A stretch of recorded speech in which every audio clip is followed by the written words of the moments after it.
Hello Taurus! Welcome dito sa aking channel, Kapalaran 888. Welcome guys! Alamin natin kung anong messages, vibration, gabay, energy para sa lahat ng Taurus. General monthly reading para sa lahat. Okay? Maikli lang yung mga readings natin guys para sa monthly kasi nagre-read naman tayo every week, diba? And every day may mga readings tayo. So, para exciting, diba? Okay. Okay, Taurus. Divine Magic. Wow.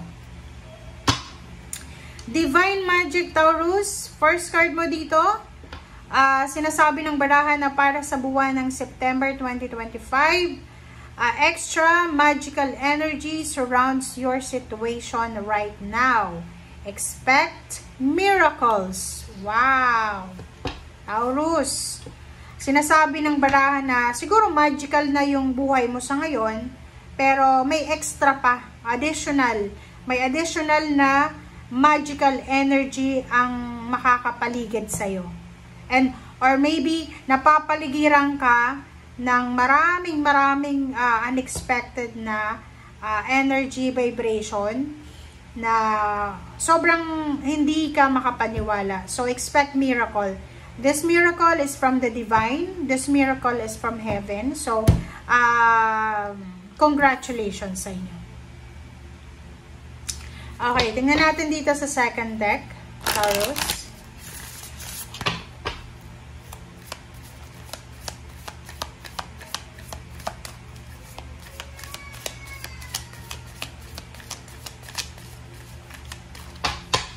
Okay, second card is exceeding expectations. Wow!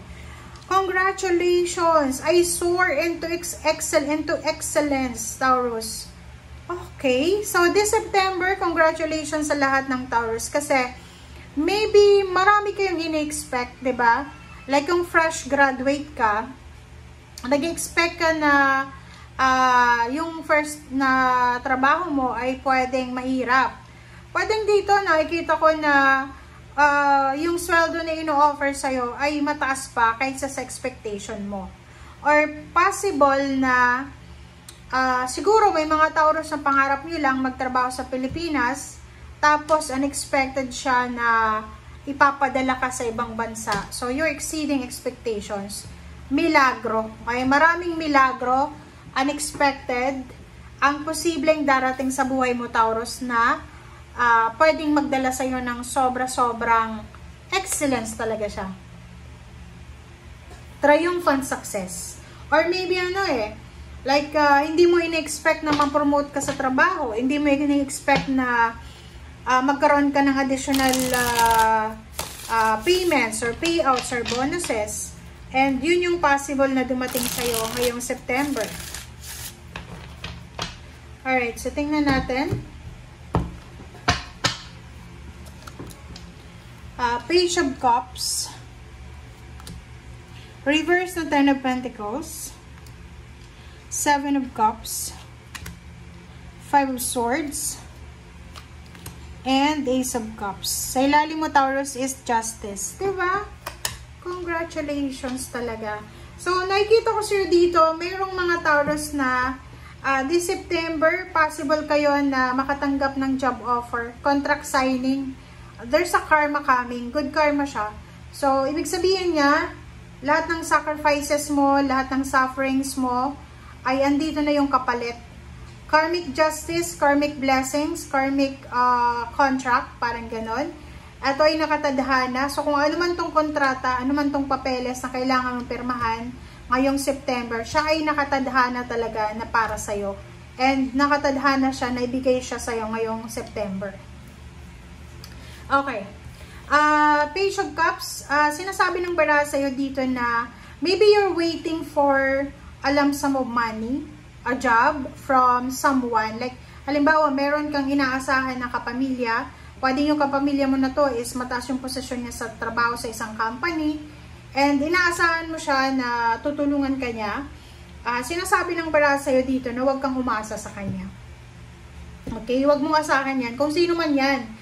Like, kadugo mo siya, karelasyon, kakilala na parang humihingi ka sa kanya ng pabor na bigyan kanya ng tulong. Lalo na sa pera, pwedeng umuutang ka. Pwedeng umuutang ka sa isang water sign, Pisces, Scorpio, and Cancer. Sinasabi ng 10 of Pentacles na reverse na posibleng hindi ka mapagbibigyan. Okay? 7 of Cups and 5 of Swords and Ace of Cups. Nakikita ko sa'yo dito na in terms of relationship, okay, relationship tayo, like love life. Sa usaping love life, sinasabi ng baraha sa'yo na the universe will give you the freedom to choose, okay, kung ano ang gusto mong mangyari sa relationship mo. So, wala ditong pressure, guys, ha? Walang pressure dito. So, kung ano yung gagawin mo sa relationship mo, nasa sa'yo yun. Kasi may freedom ka eh. You have the choices, you have the options na gawin kung ano ang pwedeng magbigay sa'yo ng kaligayahan. There's a 5 of Swords, sinasabi na maybe conflicting, like hindi mo alam kung ano yung uunahin mo. It's either job, it's either relationship, it's either family, or yung asawa mo. Sa barahan to, sinasabi ng barahan na ang importante, hindi yung asawa mo, hindi yung boyfriend, girlfriend mo, hindi yung pamilya mo. Ang importante kung ano yung magiging rason para maging maligaya ka. Okay? Sarili mo. Sinasabi ng baraha dito, Taurus, na make sure na i-prioritize mo ang iyong kaligayahan, hindi yung kaligayahan ng mga tao sa paligid mo. Okay? So, let's check sa last deck mo kung ano ba ang messages pa na para sa'yo.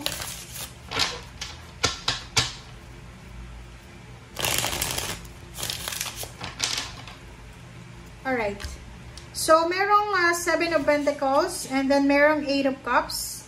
So, nakikita ko sa'yo dito na parating na, Taurus, kung ano man tong hinihintay mo na harvest season. Kumbaga, siguro matagal ka nang naghihintay para sa parang ano to eh, like success na tinatrabaho mo talaga. Sabi ng 8 of Cups sa'yo dito, if you're waiting for parang job, contract signing, visa, possible dito na dumating na siya this September. Or maybe yung iba renewal of contract, or yung iba parang ano to eh, like pwedeng ano siya eh, yung promotion or salary increase or mga bonuses or payouts, payments. Or pwedeng yung iba talaga sa inyo dito is gusto yung mag-loan sa bangko, sa ano ba yung SSS, GSIS, ano ba yung pwede yung i-loan, saan ba kayo pwede. Sinasabi ng baraha na posibleng September, makakakuha ka na ng form na pwede mong fill upan or makakakuha ka na ng information kung paano mag-proceed doon sa hinihintay mo na pera. Okay? Sa usaping trabaho, okay, kaya nga sabi sa'yo dito, Taurus, na yung mga Taurus na may trabaho, looking for a job, or Taurus na hindi nila ini-expect na magkaroon ng promotion or salary increase, ihanda mo ang sarili mo, Taurus, kasi there's so much unexpected happenings dito. Kaya nga, maniwala tayo sa milagro. Sa loob ng trabaho mo, possible na makatanggap ka ng recognition, ng awards, ng rewards, ng free travel, free vacation, travel, or kung ano pa man. Okay? Or maybe makatanggap ka ng free transportation. Okay? So, thank you guys for watching and see you again. Bye!